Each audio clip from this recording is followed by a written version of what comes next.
Now I would like to talk to you about the B anchor position on the CT side. I'm going to use Mirage as a specific example, but I hope that what it is that I want to tell you, you can apply to all the maps.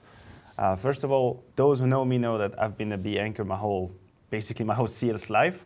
Spent about 20 years hanging around B bomb sites.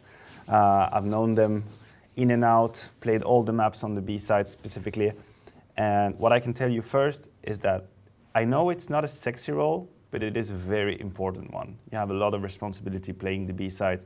It can be very cruel, because sometimes if you miss whatever it is you try and do, the bomb site can be lost. And it can happen that you play some maps where you don't see many people, but when they come to you, then you cannot make a mistake, because then your team will pay the price. So it's not a rewarding position that much, but it is very interesting. It's very challenging, and it is what I've done my whole CS career. So if you share my passion for the B bomb site, then I appreciate that. First of all, what I want to say about just B anchoring in general is that I believe that this is a role that requires a lot of game sense. At least it's something that you need to practice. Playing the B side, if you think about it, the famous B side player, Quiquerez, for example, is first that comes to mind. It requires a lot of game sense because you need to be able to anticipate what is going to happen during the round, and not only at the beginning of it, but also throughout the whole round. So what I call usually the first 20 seconds is when everything can go down and you can get a rush pretty fast against you, and if you're not ready for that, the round could be over. That's it. In 15 seconds, it is basically done. So there are I believe three information that you need to have at the beginning. Do you anticipate a rush against you? What is the money situation of your opponents? We've talked about it. If they have pistol, most likely they're going to come to you. And also, what is the history of the rounds before that? Have they even tried to come B before? Yes or no? Did they succeed? You need, at the beginning of each round, you need to think about that and evaluate the risk of a rush that could come against you. And then once you figure that one out, you can decide, okay, I believe it's going to be a rush. It's very likely. So then I will probably use my Molotov at the beginning of the round. I will also nade. I might even ask a teammate to come with me and nade as well in the B apartment, because I think it is a B rush coming. If you think you're safe, then you can hold on to your utility and play a bit of a different play style, jumping around, looking for information. But straight from the get-go, you need to have an idea going to the round, and you need to have a plan on how to play it. Now, if we go a bit deeper into detail, I believe that to be an efficient B player, you need three dimensions, three categories. First one is you need to know how to react when people are executing against you, a rush or a tactic, and you need to have different plans that you can put into action. Then you need off angles. You need to have sneaky positions where you can punish if a player is coming and trying to get you, if the entry fragger is coming to get you. You need to have different positions that you can use. And finally, you need to have aggressions. You need to have aggressive move. How do you retake information? Would it be at the beginning of the round or at the end? So I can show you a few of these on Mirage. It's a bomb site that I used to play. So if we talk about the reaction to a quick rush, right? There are many things you can do on Mirage. One of my favorite ones used to be to smoke this area of the map. So let's picture you have flashes coming over you, a lot of flashes, Molotovs.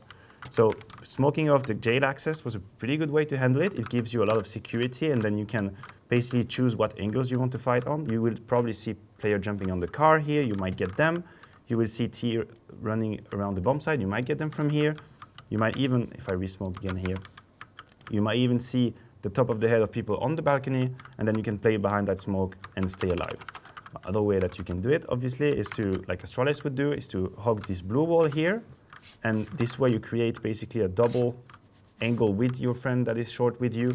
So in that sense, you can get them when they're jumping down, and you will most likely get help from your teammate that's going to be here with you. That's another way that you can do it. One of the most safe way is to just pull back and then play behind the bomb site. Here you can stay alive. You can basically choose which area you want to fight. You can even smoke off, like I said here, and then play defensively. So you can basically choose what angles you want to fight from, and this covers you. Be mindful of the top of the smoke, obviously. But this is another way that you can do that. If a team is executing against you in a rush, other than fragging people, staying alive is very important. Staying alive can mean the whole difference between winning and losing the rounds. Even if you end up only winning one, if you end up winning one duel, killing one player, that can make the whole difference, because while the rush is happening, while the enemy are executing against you, if you stay alive, what happens is that you create time for the backup to come and help you, and that can mean the whole difference.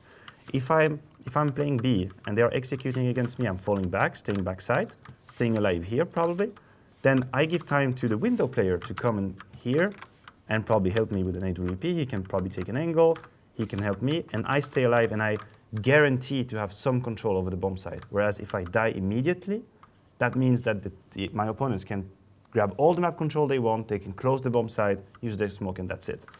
So you want to have procedures that you can use to stay alive when people are executing against you. I've shown you a few of these. There are others, obviously. And sometimes you can have tricks with your teammate that is with you. It doesn't have to be individual, but make sure that you have plans against that. Now, the other category is off angles. And what I mean by that is there are two threats that you have as a B player. The first threat is an execute against you. As I said, a few smokes, flashes, molotovs coming away. The other one is the lurker of the opposing team is going to try and come get you. And if you identify that this is what's happening, then you need to find sneaky positions to get him. For example, this is typically a good position to surprise a player. Here behind that door here, you can have an off angle on him. Some player will also go here on the bomb side. That's a good position that you can surprise people. Obviously, this angle here is a bit more known, but you can just catch someone if he's off guard. All these positions are basically here when you identify that the threat for you is one player coming to get you. So what you're looking for is to surprise him, not taking a straight duel, but rather take him on the side. This is the same if you're holding this position here. You're hoping to get him from the side. That's what you want to do. Even if you want to get fancy, you can also boost on this bench here and see with an AWP. That works too. But all these positions are here to make sure that you win the 1v1 that you might have. So this is where I'm talking about game sense. At the beginning of the round and during the round, it is your responsibility to analyze. Is it more likely that a rush is coming my way? Is it an execute? Do I have one opponent in front of me? And how you can do that, obviously, is by listening to the information that your teammates are giving you. How many players are middle? How many opponents are on A? If you hear that, then you are able to create basically a mental representation of the map in your head, and you know, okay, there's probably only one opponent in front of me because my teammates saw two middle, they saw one in the ramp, maybe one on the ground. Well, that means the maximum risk I have is one or two players in front of me. And this is an exercise that you have to do mentally the whole round, the whole game, if you don't want to get surprised. You can see it sometimes, even professionals, if someone is having a difficult game, they will get caught off guard. They will be in a position to fight 1v1 and then have three players in front of them. That is what you want to avoid. You want to be in a position where you identify the threat and they play accordingly. Now, the last topic or the last dimension that you need to be a very complete B player is to have some sort of aggression that you can use sometimes. Because you don't want to let your opponent be too comfortable with the area that you're playing. You want to sometimes disturb them a little bit, push them a little bit maybe. So there are different ways that you can do it on Mirage. One of the most famous one would be to have a teammate smoke this entrance for you. Then he could give you a flash, first flash, then you can hide in this corner. He will flash you again. The flash will pop here. Second flash will come, and you can clear this area. That's one way that you can do it to be aggressive at the beginning of the round. You can also ask for someone to boost you here if you have an AWP. So you would be straight in position here to surprise the player. That's one way to do it. And when I mean aggression, you don't have to do it only at the beginning of the round. It is also your responsibility to retake information as the round is going on. So one of the timing that I used to like when I was a player was the 50-second timing. At 50 seconds, if we had a doubt what was happening, then I would call for a teammate to come and help me, and I would just go and look for information. That can win the round for your entire team. Even if you don't kill anyone, if by 40 seconds you have the B apps for you, it tells so much about what is happening on the map. Basically, your team knows this is not going to be a B execute. They're going A. So think about that. The aggression doesn't have to be at the beginning of the round. It can be in the middle of it, and you can win the round, not only by killing people, just by giving out good information, clearing outside of the map, and basically making sure that the opponents are on a different bomb sites. As I say again, 3 dimensions is very important. How do you react to a rush? What kinds of plans do you have if people are going to rush against you?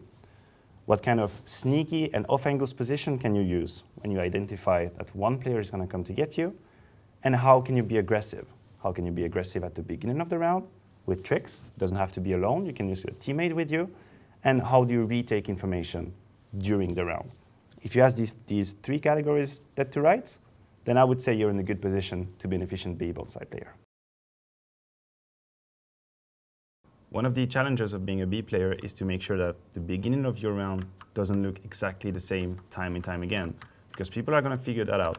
Can you imagine if every round that I go B, I throw a Molotov, then I throw a nade, then I smoke, and then I go to a certain position? If I do that every time, then whoever is my opponent on the other side of the map, I mean, in the enemy team, he can figure that out pretty easily, and he will either come and get me in a 1v1 because he knows what I'm doing, or he will tell that to his in-game leader and say, listen, this B player, he smokes every beginning of the round. If we wait 15 seconds, we can go and get him. So that is what you want to avoid. And in that sense, it's important that your utility usage also is diverse and you don't exactly do the same every round. Sometimes you will nade, sometimes you will Molotov, sometimes you will smoke at the beginning of the round, or you will keep it for later purposes. Keep your opponent guessing so that they cannot figure out a tactical solution to break you down. If you want to improve as a B player, don't forget to build plans with your partner. There's always someone playing with you. You might end up playing the rounds alone, depending on how it turns out, but you can build that together. On Mirage, for example, you have a short player that's with you. Make sure that you have plans and he knows how you will react if a rush is happening, or you know how he will react when the rush is happening. So you need to be coordinated. Make sure you create that together. Now, what you can do to test your limits and see the weaknesses of any setup that you want to put together is do basically a sparring session with the rest of your team. That's what we used to do in my old team, Titan, LDRC. We would go B, I would go B with my partner, and then we would ask them to rush against us, do an execute against us, and then we would try our position, our counter flash, our counter smokes. And in reality, we would see, okay, this is actually a good plan, it works. Or on the other half, we would say, well, no, that was a good idea, but it just doesn't work. So let's change that.